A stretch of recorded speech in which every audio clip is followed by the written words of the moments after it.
Yeah, I mean, your job is to, if you want to trade to gamble, you can go gamble some other way.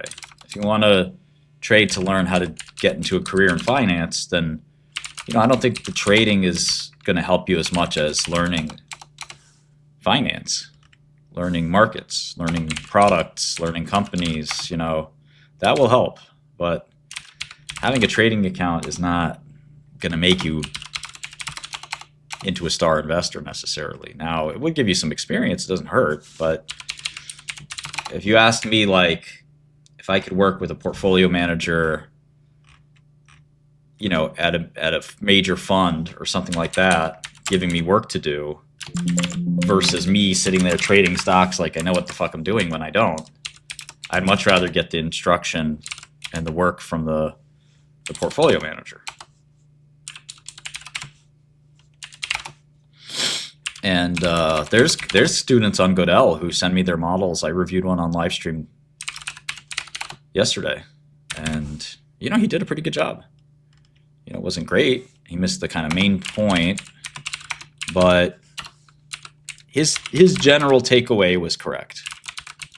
Palantir is going to be difficult for Palantir to grow so much into their gigantic expectations. Now, they've done nothing wrong. It's a great company.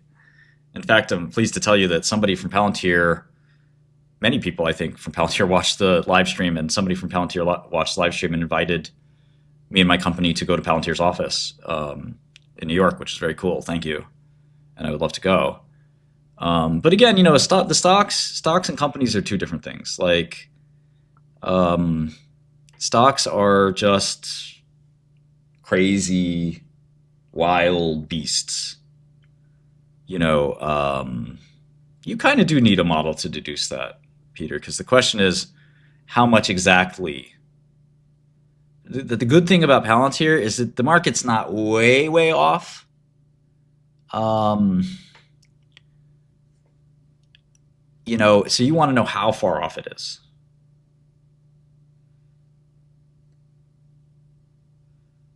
And look, I mean, it's a great management team. And with a great management team, you can kind of never lose. So, with time, the compounding takes all the problems away. You might have to extend your time horizon a little bit.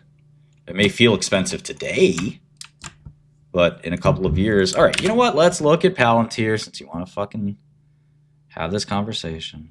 This is the kid's model, by the way.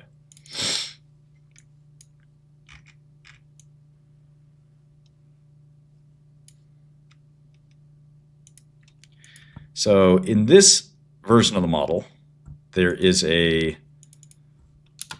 stock is roughly fairly valued. The problem is this version of the model is wrong.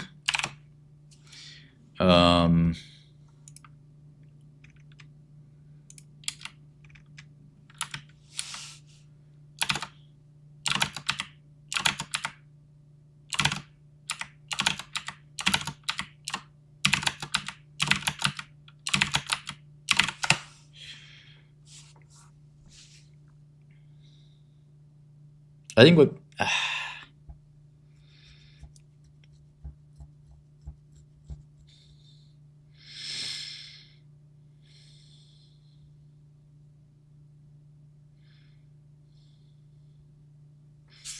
this discount's probably too high.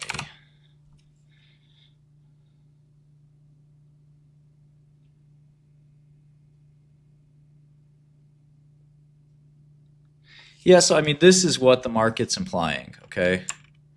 This is the revenue growth the market's implying. 30% slowing to 20%. Will that happen or not? Well, they're in a pretty exciting category, and revenue is ticked up to 36% revenue growth, so they may actually do higher than this, at least for this year. They're very profitable. It's a very, very profitable company. These expenses are wrong, obviously.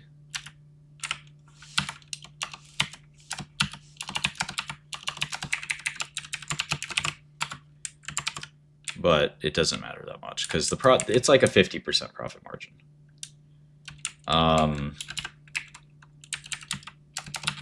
The free cash flow margin on Palantir is unheard of. It's enormous. So I don't know. This is not an easy forecast to achieve, but like it's a very creative company. You know, they're very, very good. So this is the market expectations. And, you know, the track record's great.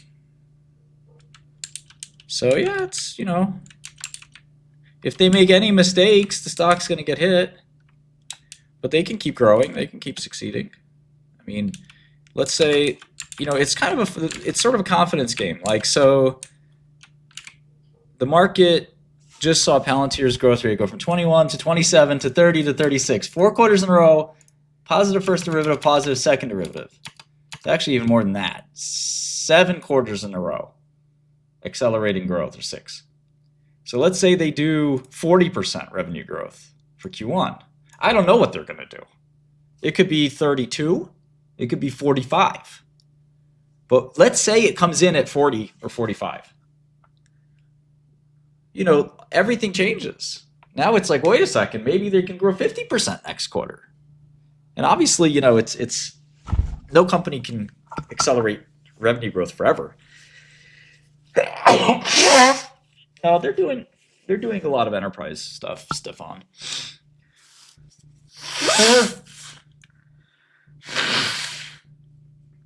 My oh my, this is a wild rally. S&P only up 100 bips.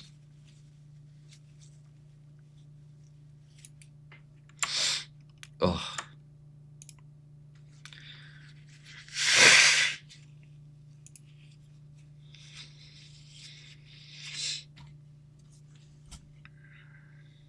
I'm not leaving.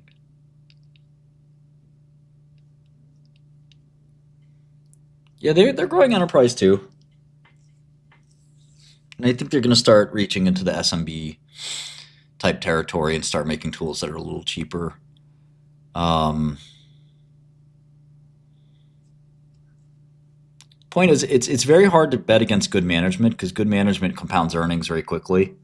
And we know how the laws of compounding work. I mean, you know, if earnings compound at 20, 30% a year, it doesn't take long before any stock is cheap, basically.